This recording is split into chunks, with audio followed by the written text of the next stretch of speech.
there, and welcome to Leading Change Conversations, the podcast where we tackle real-life challenges with leaders like you to make organizational change a breeze. In this episode, we explore the comprehensive life cycle of a transformation. We'll look into its initial preparation, the formal announcement, and strategies for sustaining support thereafter. Join us to gain insights into the behind-the-scenes dynamics, discover how senior leaders navigate the pre-announcement phase, and learn about engaging approaches to actively involve middle managers and individual contributors in the change process. I am Ulrike and I train, coach, and inspire leaders and leadership teams to turn into successful change agents, to communicate with impact, and to lead with authenticity. I am very pleased to welcome today Fiona McKerrow. Fiona has partnered with business executives across a range of industries and geographies, guiding them on engaging, enlivening, and engendering employee commitment on critical topics. She's highly skilled at developing opportunities to enable transformational change anchored to a compelling vision. A systemic thinker, Fiona thrives in organizations that are driving strong cultural movements. Passionate about inclusivity, she's committed to ensuring all employees are encouraged and enabled to have their voices heard. Fiona's passion project is her role as a Gen Z ambassador committed to developing future leaders. Welcome, Fiona. Hey, Ulrike. Hi, nice to be with you today. Yeah, it's great to have such a seasoned leader today in this podcast. And it comes also to change in big organizations. And we will look into the whole life cycle of a change, even before the change is announced, even before people are aware of it, because this is also a very crucial phase and sometimes a very difficult phase in change, right? Exactly. And I like this phrase, life cycle, Ulrike, because I wonder if it's almost like a life force, given that a lot of transformational change starts in one place and really ends up taking on an unforeseen force of its own. Yeah, exactly. And I think that's also what many people scare so much, because the change as such is already scary for many. And then knowing that even the announced change probably is not what will happen in reality, because there will be so many turns and shifts along the way is quite scary, I think, for some profiles. Exactly. And I think that's where we get into about just how challenging it is. And I think our conversation today, Ulrike, is where we look at the maybe unforeseen or not necessarily understood challenges that are quite often behind the scenes with these big transformational changes. Yeah, exactly. Because they do not start at the moment when they are announced to people. There's always quite a phase before. There's always a lot of discussion also around, when do we announce it? Is it the right moment? No, we are not ready yet. And then it takes a lot of time sometimes to come out, and rumors are starting to spread. And we have a quite difficult situation usually in holding the ambiguity before actually the change is announced. You know, you and I know that very often it's announced later than we would like it to be, because we know, oh God, the whole organization has a lot of unrest ongoing already. And we really, really, really need to communicate about it now. But sometimes that's not possible. So can you give us your insights from your projects? Why is it sometimes taking so long? That's a really good question. I think there's a couple of challenges. So the first challenge is like where you started from, which is basically that everybody knows something's going on, and we've all seen it, that there's suddenly a meeting room becomes a permanent war room. Suddenly people are asking for data that you're wondering, why are they asking for that data? So there's definitely, as you say, there's a certain gestation period that happens before announcement day. And I think this is really challenging because you get into that situation where some people are in the know, some people aren't in the know. People know that's what's going on. And the sort of challenge number one is for the leaders, I would say, is being really prepared to say, yes, we are planning changes. And I think that's important because we're all our teams are full of intelligent, smart, savvy people. And they're not just going to not notice that things are happening. Ulrike, we know from our comms and change programs we've worked on together before that there's always like, oh, we're going to have a holding statement and have it ready like a week out. Come on. the corridor, the corridor chatter starts earlier. So I think that's challenge number one, is around really the people always know something's up, and how leaders have to really hold the line and say, okay, yes, we are looking at changes, and we will announce when we're ready. I think that the second thing that you were getting to is, my gosh, why does it take so long? And I think that all change has a starting point, and these sort of transformational changes, they start either strategically because they're reflecting business needs, also opportunities that you may not be currently set up with the right operating model, etc. There may be impacts from other parts of the organization, adapting to changes in the market. There's lots of good reasons to start the change. But going back to our friends in the corridor, the red thread through every change is the assumption that it's a cost-cutting exercise. And I think that this creates a great challenge throughout the process. And this is why people find it so unsettling, is, yeah, they can, it can be all these things, but it's really about cost setting. And I was thinking about change programs that I've been on, and I have to say, most of them start pretty straightforward. And then they just take on this life force of their own, and start to get very complicated, because you start seeing interlocks with either other parts of the business, other parts of your own business. You could see new opportunities that come up that, if we just do this a little bit more, then we can do that. Of course, there's roadblocks that you don't anticipate. And I think that there's also the external factors. So the things like dealing with, where are you going to have the changes so you get the best tax opportunity? What are the local unions, employee representative groups, the cantons or states saying? And let alone before you even get into the consultation period, which for the big transformation projects, most companies and countries have to go through. So I think that the mechanics of planning the change are a really big challenge, because it always ends up quite differently at a different point than where you started from. Yeah, that's absolutely right. What I know from my experience, I mean, when you start these really big shifts in organizations, where it's even about restructurings, for example, usually this is discussed in the C-level suite, yeah? Mm-hmm. And obviously on that level, there's knowledge for sure, but there's no detailed knowledge in many things, like you say. And you might have a great plan and it works out very well when you make all the calculations and all the theories about it. And as soon as you start involving the next level leaders, so the senior leaders, they then come up with concerns that are real concerns, like, but that doesn't work from an administrative perspective in this or that country. We cannot do it like that. There is a delay of 3 months that we have to consider. It's like, what? What do we then do with the rest of the world? Do we stop it all for 3 months? And so on. Like you say, there are always these things are popping up. The more you involve other leaders, the more you get detailed information. And the more you know, it doesn't work like we have planned. It doesn't work out like we have planned, or there are a lot of additional costs coming. So we have to review the whole case from scratch again, if it makes sense. And we have to maybe leave out something or put something new in, and so on and so forth. And all of this it can be a long period of several months up to a year, where there's a lot of discussion going on. And like you say, then rumors start spreading. The people in the corridor start speaking, because obviously some experts were asked for data, for information, and so on. And they know something's in the air. What would you recommend to senior leaders who then are asked, like you say, hey, is there something coming up? Why did they ask me that? What's going on? Because when they say then, okay, yes, we are planning some change, obviously more questions will even come up. And it's very hard for them to, where do I stop? What can I say? And some feel like lying to their people, because they feel like I'm hiding so much. What would you recommend?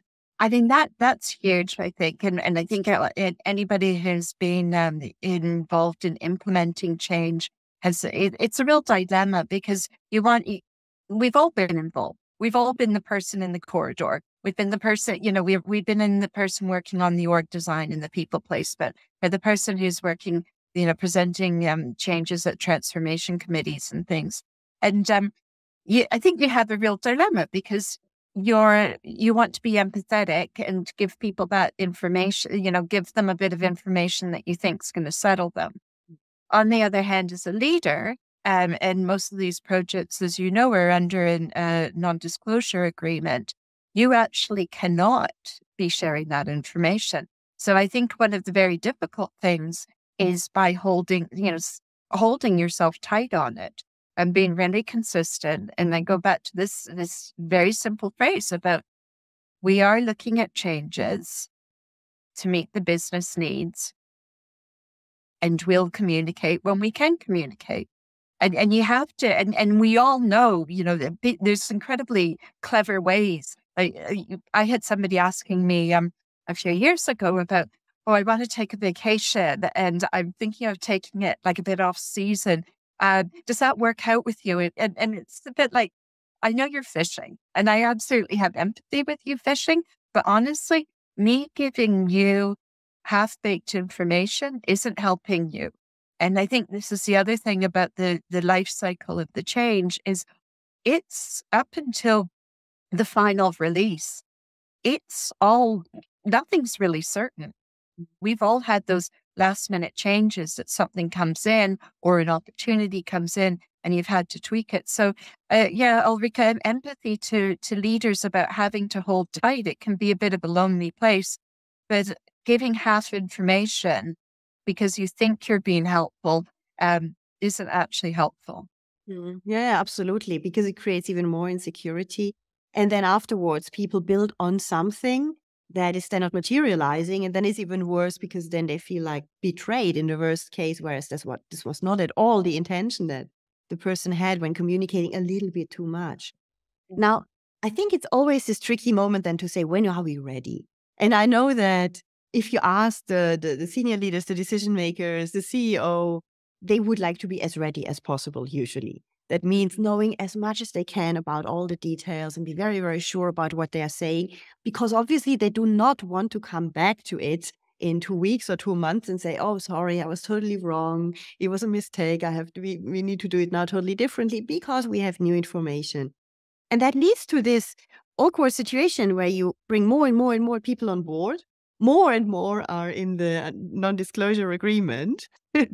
But because you need more and more information, I think it's a need for control and for security as well, coming from those at the top who have to decide. But when would you say is the right moment? Because there is no such thing really. There's a balance between, do I know enough? But not too much yet, so that it's so much set in stone that nobody can contribute anymore afterwards. Because there's also an obvious advantage of communicating earlier when things are more open and more unsecure.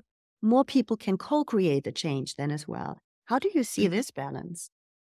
Yeah, I think it goes back to the complexity of the change. Well, first of all, I agree with you that not everything has to be tied up with a bow and perfect because it's just not going to be. But I think the main thing about that when are you ready really probably comes down to the framework that you're working in. For example, you have to have your ducks in the row about if you're going to have an announcement, be very clear about why you're having the announcement, what's the intention. And the fact is that everybody, especially if it's to do with the reorganization, have enough information that people want to know what does the new organization, at least at a high level, look like? What's the intention? And then it may be part of your consultation process that then you have to do a people placement period, which is really when you're looking at really locking down that. So I guess that's the difference between having that sort of organogram overview and the names in the boxes, or that period when you allow people to apply for roles, etc.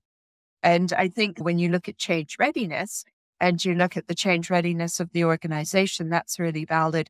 But you can't, and I think this is a challenge for leaders. They think that they can go out with the story. And then when you have to say, well, wait, we haven't got the transformation committee sign off on it, or actually we still have outstanding local tax issues, which we have to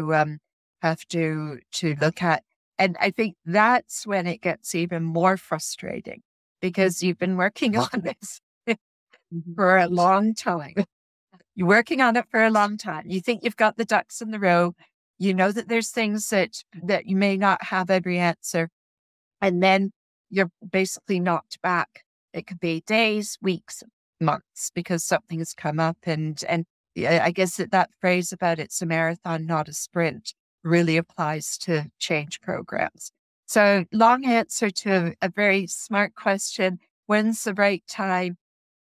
As soon as possible, but you really have to have that structure, and you have to have the intent, and of course, all the sign-offs that you need. Exactly. If this time is taking long, let's say weeks or months more, very tiring for the leaders who are holding this ambiguity, who are in the knowing and who are, feeling like, it's 5 weeks longer, 2 months longer. When will it finally come out?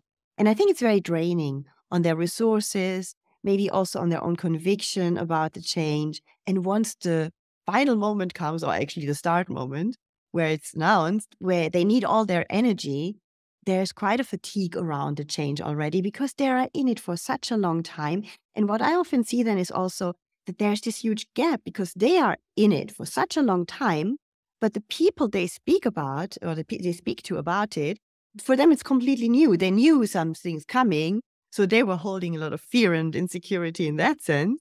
But for them, it's new what exactly is coming in. It's maybe not what they expected. And there's this huge gap of knowledge that is there. And very often, it's very hard for leaders to bridge that gap. Also, when looking back to that period where it was really tiring because for months and months they're already in this situation somehow. What do you do to help them? What can we do to help leaders in that moment?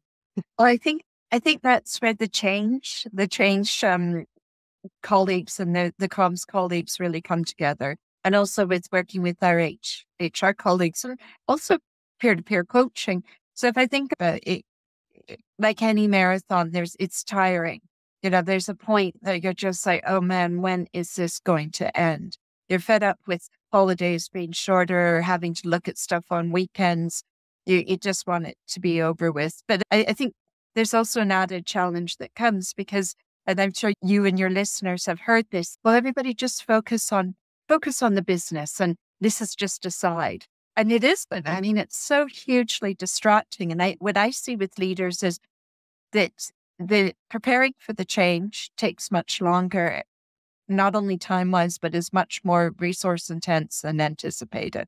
So that first of all happens. And then they get to this sort of point where they're realizing that most likely the BAU, the business, daily business delivery is starting to suffer. So how do they keep the business results? Because nobody puts the business results on hold because you're spending 30 hours a week working on a change program. So I think this needing to get back to business as usual delivery is a challenge. So there's a couple of challenges, maybe 3 challenges that I see the leaders having. One is the fatigue that you say, and this point of self-doubt and doubting the program is very natural, and how to work through that. And that's where I think the change team plus the peers can also help with that. I think the second part is around the really understanding maybe your business as usual performance will take a bit of a hit, and that's a business situation, and you have to think about, well, then how am I going to make up for the lost time later? And then I think the third part is really around being really clear as leaders about when you actually get to the change and announce it, really being clear about how you're going to announce it and what you're going to, and what's going to be your behavior after that. Because that's also, announcement days, probably 2/3 of the way through the marathon, and then you keep going. Yeah. And actually, I think it's not always obviously a bad thing that it takes long until the announcement comes, because leaders can really take that time to prepare themselves. Like you say, how do you want to communicate it? And obviously, you get your frequently asked questions from your communications department, at least if it's a big organization, you get that kind of stuff. You get material. it was all worked out together. But there's always this personal and very individual part of it. And if a leader wants to make it credible and wants to come across as someone also who really carries the change, they need to bring in their own motivation, and they need to be clear about that before. And that's not falling from the sky like this. You have to really think about it. You really have to reflect on that. And if it's a change that you don't like, then it takes more time to find what can be my personal connection to that whole thing, because there's maybe something personal behind that for me that's interesting. Maybe it's a great experience, even if I don't like the project as such. But maybe it's a great experience and I connect in a way that is still very authentic because it's personal to me. So I think seeing this period as not just something that is a delay, but rather something that is also an opportunity for getting prepared is a good thing. But then a crucial moment happens, obviously, because then it's communicated, it's out there. And then you have, if it's a bigger organization, the middle managers. And I very much like the middle managers because they have such a special and such a difficult role, because they suddenly finally find out what's going on. Yeah. Then immediately they have to stand up for their teams and carry it through. And that is very difficult. So how do we handle this crucial moment best? Yeah, and I think we've all been in those positions where we haven't been involved in the, org design. We haven't been involved in in the sort of the positioning, and then we get to either hold people tight or deliver unfortunate news. And I think there's things around here, and at the same time, quite often it's the middle managers who have the pressure to deliver the business because their bosses are often at war room doing stuff. So it's not it's quite often not an enviable situation. I think you've touched on some really interesting points. Is first of all, quite often you're basically embedding or implementing changes that you may not particularly agree with. And that's, I think, every leader's dilemma about, where are those safe places that you can question things, that you can have conversations, but that you have your game face on when you're with your team. And I think that we talk a lot about authenticity, but I think that there's also a part of the role of a leader is also includes the company line and being consistent with the rest of the company line. I think the thing about finding, and you touched on it well, I think you have to find what's your connection with the change. And one of the things that I really noticed from when I started working on change communications years ago, my first change communication, I hadn't done change before, and I was on a project team that was basically had sold a business and had 60,000 employees around the world that they were transferring over to a government agency that had bought this business. And the plan was that we could maybe do it in 2 months. It's just like so naive. Now, I won't tell you when that was or where that was, but it was a long time ago. And I think that the recognition of change and transformation, we've probably had more of it going on, and it has it's matured a lot. But I think that one of the things that I really noticed is that a compelling vision isn't enough. And people really want to know, before it was a compelling vision and then to say what's in it for me. And that was sort of your change story. What I'm finding with people over the last few years is our employees really want to have tangible business stories.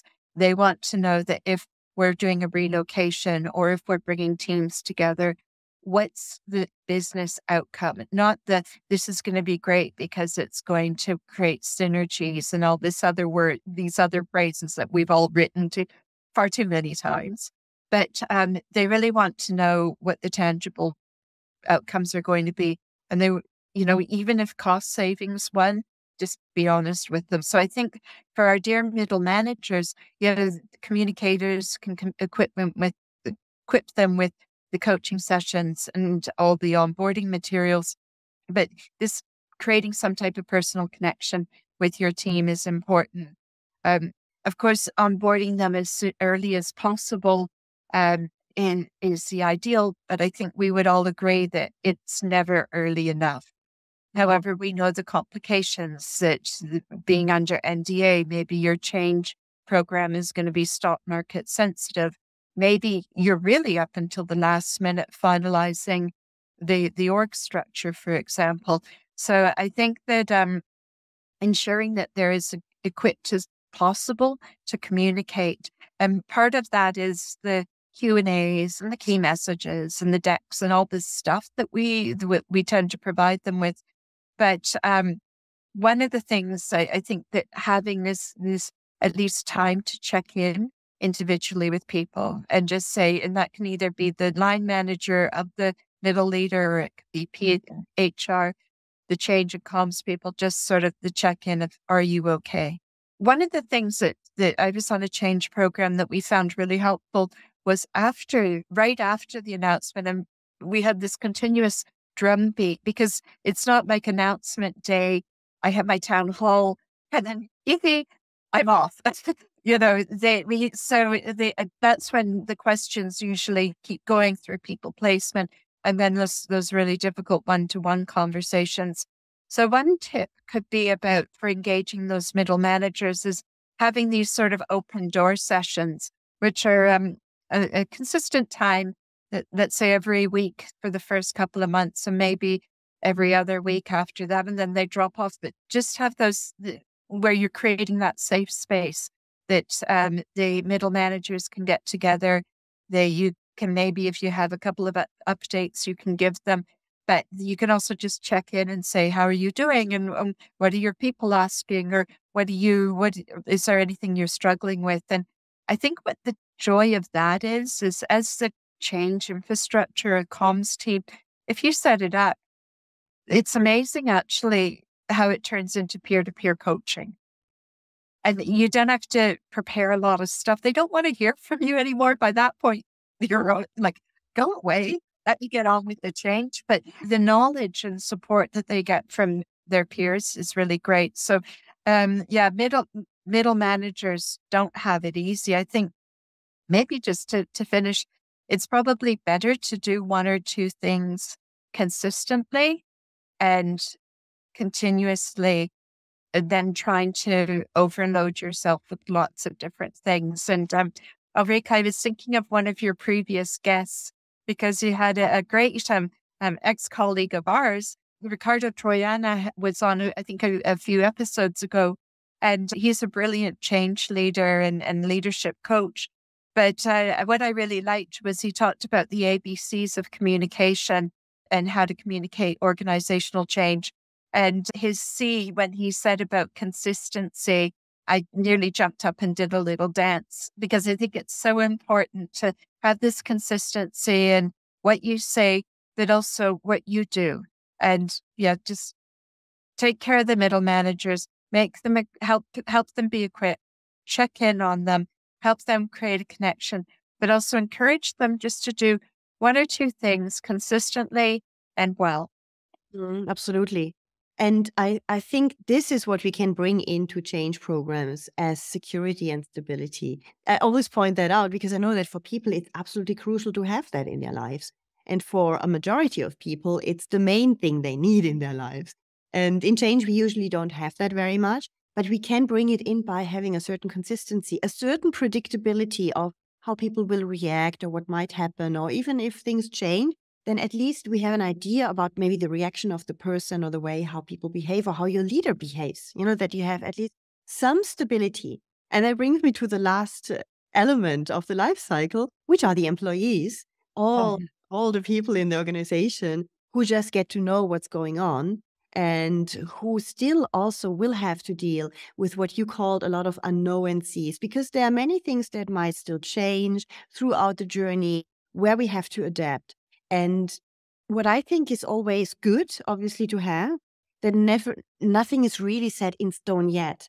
So that also, let's say, the normal employee, the just normal team member, contributor, is able to bring in some expertise and some improvement ideas, and that teams can still have a certain freedom to operate within the change and to create something that really makes sense in their area. Because sometimes only when we go down to this detailed level, we find out what's really needed. And if certain things that we have planned, like 2 or 3 steps above, will work or will not work. And if they don't, then, well, we need to change again. We need to, correct what was planned in that area potentially. What's your experience with this last step? Yeah, I mean, the employees, and we've all been there. I think change is a highly uncomfortable situation. And bridging back to your previous question about this stress, that it creates this stress, and how do you really look at creating sort of some type of safe space, or at least a really strong empathy for it? Because I think what happens with the stress of the uncertainty is, not only are you dealing with it as an individual, but a lot of people, you're going home to your family, you're going home to your partner, you're going back to your friends. Everybody's asking you, well, what's happening? How could they do that? And you don't know. I think every employee's in this in-between zone of, they don't know what's happening at work, but they're sort of expected by a lot of the people around them to know. And that creates a stress as they're trying to keep it steady for like happy face on one side, but deep uncertainty. So I think what do we have with employees? I mean, once again, if we think back to what we've discussed about the importance of, yes, having an authentic, compelling vision, but also being really clear about why are we going through all of this, and what are going to be the benefits. Being as clear as you can be about what's in it for me, and also owning it when you can't say, and holding tight and being consistent. I think that companies do a lot to respect, or ideally respect, those who are impacted. And there's a whole, programs around the redundancy and things. But I think there's also a bit of an empathy that sometimes we don't have, as stepping back and saying to the person who's impacted, how do you want your news to be shared? How do you want to leave the company? How do you, checking in with them? And now there may be things that you can't do because of local regulations, but checking in on people. I've been amazed by how many people over the years I've heard, had the conversation with their boss, with HR in the room, and that was basically just it. And it's a horrible way to end a relationship. But also, if we look at those colleagues who left, I think yes, there's things about communicating and impact and engaging with them. And also, if you have no news, being clear that you have no news. So we had a change program where we had an open Q&A where people could keep sending in Q&As. And every other week we would publish the questions with answers that had come in. We always published, even if we had nothing to publish. We'd say, this is your biweekly Q&A update. Nothing came in, but as a reminder, here's all the other ones that we've already done. But I think you also touched a couple of times during our conversation on the fact that, what is the announcement? I mean, the announcement on announcement days, the sort of the compelling vision, it's the how, the why, but it's not going to be all the details. And there's still a huge amount of work afterwards. And I think that the encouragement I would have is to really think about those unknowns, or even knowns that you don't have answers for, really engage people and engage them to co-create, to help you get the answers. So there's nothing wrong with saying, we don't have all the answers. So how are you really going to engage people in co-creation to design solutions? Be open to their ideas, because they may actually have ideas that you haven't thought of, because I think you touched on it. You're not close enough to the actual subject matter expertise. And also at that stage, realize, it's a bit like it's still at a negotiation stage, and you're really negotiating now the success of your transformation with the people who are going to be in the company supporting the transformation. So I would say also, don't get so stuck in well, we said it was going to be like this, so this is exactly how it's going to be. Really think what is a must win, must do, must win. And what are the areas that, if you've asked people to co-create and you've empowered them to come up with solutions and suggestions. What can you let go of so they really feel that they're also driving the change rather than having the change just happen to them? Yeah, absolutely. And I think it makes it just much more of a bottom up and top down exercise and not a top down exercise. Because often it's a top down exercise. And that's very frustrating because nobody wants to be disempowered. And if you make it more of a bottom up, but then it needs to be a credible one, obviously. So, which means when people bring in suggestions that they are also transferred into reality, obviously not all of them, it's never like that. But that teams can see, hey, if we make a few suggestions here, one or two might really be taken up because they make sense. And then they have this feeling of, okay, we're in it actively and not just as victims or those who like suffer from the change. And I think that makes a big difference, but it needs to be honestly addressed, not just like an alibi exercise, something that is true and where we really want to have that matter of subject expertise that we have across the whole organization and to make this a valuable tool for the change or for optimizing the change and really positioning it like that and then applying it as well. That's a pretty powerful thing, I think.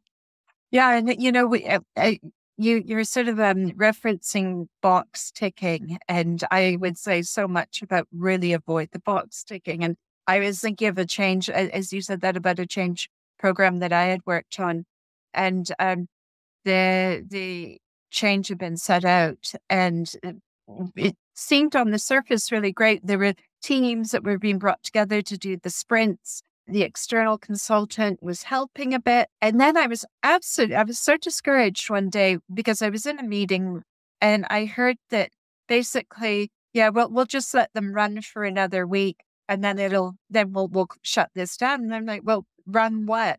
And it ended up, and I was just so Pollyanna naive to this. I hadn't read it at all. Was that the whole sprint and that energy that people were putting in the quote unquote empowerment was really just an exercise. And not only highly discouraging at the time, but very quickly people figured once again back to that we hire smart people, we hire savvy people, we hire intelligent people.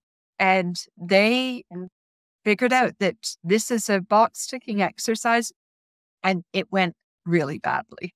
Yeah. Then better doing nothing than doing Better to not do it. Better to not do few things well.